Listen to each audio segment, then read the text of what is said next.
Yo champions, what's going on? So this is cooking with tea, and this is not the live version. I know that it's summer and you're busy, it's Sunday, we have FIFA going on too, so we don't have a full hour, which we used to use to do a cooking with tea class.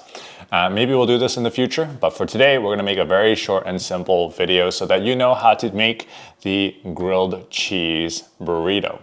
This is your grilled cheese breakfast burrito tutorial. And at the end of this video, I'm gonna be sending you a PDF so that you have access to this recipe, as well as you'll be able to watch me as I do this, as I cook this. So hope this is fun. I hope you enjoy it. Let me know your feedback at the end in the channel. Having new recipes are always good to keep in our pockets. Now, the first thing, before we start prepping any type of food, or even before we head out for the grocery store, the first thing you should be doing is you need to go into MyFitnessPal or your tracking app, maybe it's the coaching app, and you're going to put the recipe into your phone. Why is this important?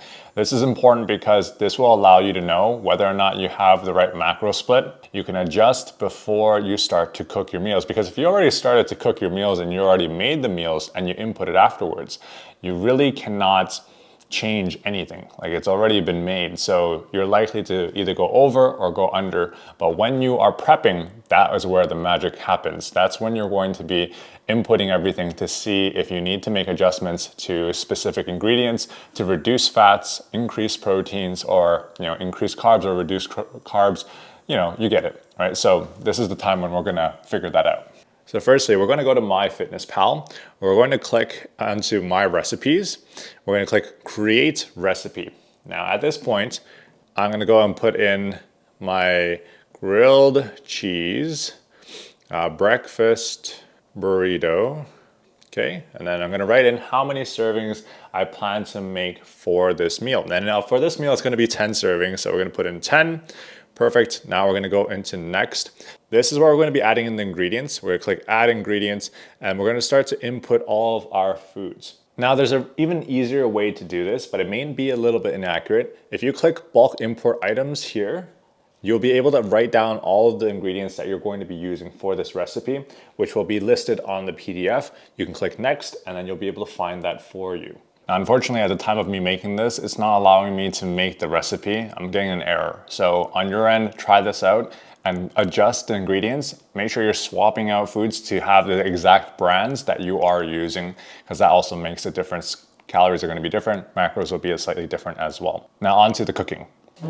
Now, once it all checks out on your phone, you can start to cook and prep. The fastest way to go about doing this is splitting it up into stations. So I have one pan here heating up for our extra lean ground beef, which is going to go in a moment. And then I also have myself all set up with the eggs, because these are two main protein sources, and they'll be the only two foods that are going to be jumping onto the pan, and they're going to take up the bulk of cooking time. We have 200 milliliters of egg whites in here, 14 eggs, and I'm going to put a pinch of salt in here to give it that fluffiness, and I'm going to give it a nice whisk. And notes for when you are measuring foods, grab your food scale. You're going to place whatever it is that you're going to be using to measure the food on here, hit it to zero, net zero. Then you can start to, like for example, take the egg whites and start to pour it in there. And whatever adds on top will be however much you are adding into your food.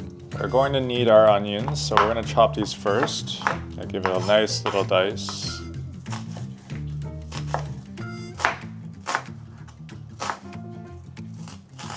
Once we have our onions, we're going to put them into the pan, and we're going to start cooking our meats. Now we're just going to put our onions into the pan.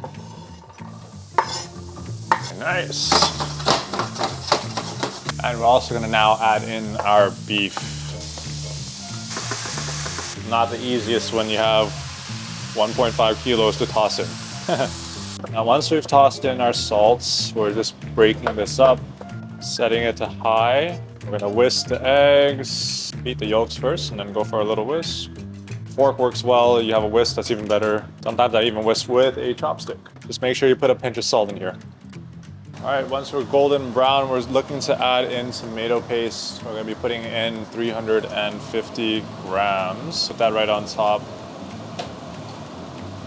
Okay, there we go. And we're gonna pour our Worcestershire sauce, the hardest damn thing to say in the world, in. We got 100 milliliters. Just pour that right over top. We'll give it a nice even spread. And the hardest part is probably going to be mixing this thing. If you're gonna be doing this in bulk, definitely get a really big pot. Now we got it evenly spread. You're gonna mix it up until it looks just like this. Even tomato paste everywhere. Meat cooked thoroughly, nice and minced. You can see our onions nicely dispersed in the meat. When it smells like you've made like a beef chili, you're there. I'm gonna start to set this aside.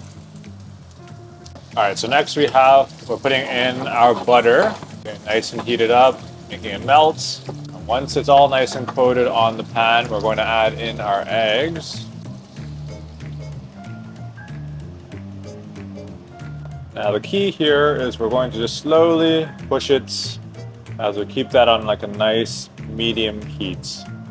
It's gonna take a little bit of time, but eventually we're gonna get ourselves nice and fluffy eggs. Making sure it's not too hot so that it doesn't burn at the bottom. Give it a little bit of a second to heat up at the bottom before you start to push. We're getting there, we're getting there. Give it a nice little chop. That's basically it. We don't want it to overcook it too much just because it's going to be reheated throughout the week. And they are ready to be wrapped up. Okay, now that we have our warmed up tortilla, I put a little bit of water on the tortilla, put it into the microwave for 15 seconds on high heat. Now we can go ahead and prep our wrap. We got our eggs. We got our meat. Now the beautiful thing about prepping our foods at home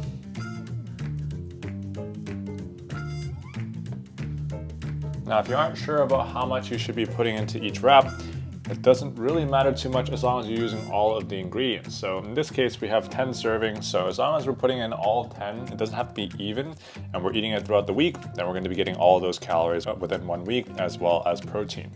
Now this part is optional. I'm just going to be putting some sriracha over top. For my sauce, you can do a sriracha mayo if you'd like.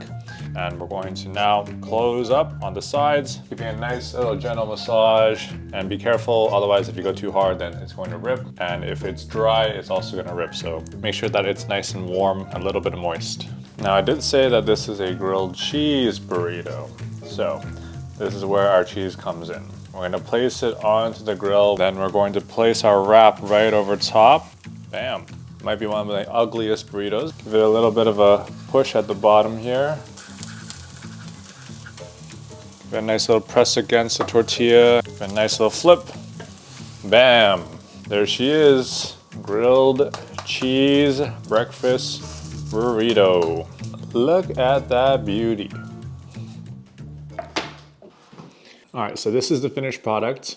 This is also the finished product. Let this be a reminder to you that even I make errors when cooking, and sometimes it doesn't look the best. But the more you practice and the more that you hone your skills, the better that it will get. But this is the final product. I'm gonna show you the ugly one and then the pretty one. We got this one, all right? And then we got the finished product. So when you're cooking, obviously you may not want to always do the cheese on top because it takes a little bit more time, a little bit more effort. If you want to do it quickly, I would just say put the mozzarella cheese or the cheddar cheese into the burrito as you're packaging it up. It'll taste just as great because you're going to microwave it and it will melt, and it'll taste bomb every single time as long as you're eating it within the next 5 days. Once you've wrapped all your wraps, you're going to take tin foil, you're going to wrap it in the tin foil, and you're going to place whatever you're not going to eat for this week into the freezer. It's going to keep it fresh and ready for next week. So you've already gotten your breakfast prep for the next 2 weeks. I'm going to send you guys a PDF in the channel so you can try this on your own. If you do end up making one of the burritos, take a picture, send it in the group. We'd love to see it, and let us know how you enjoyed it.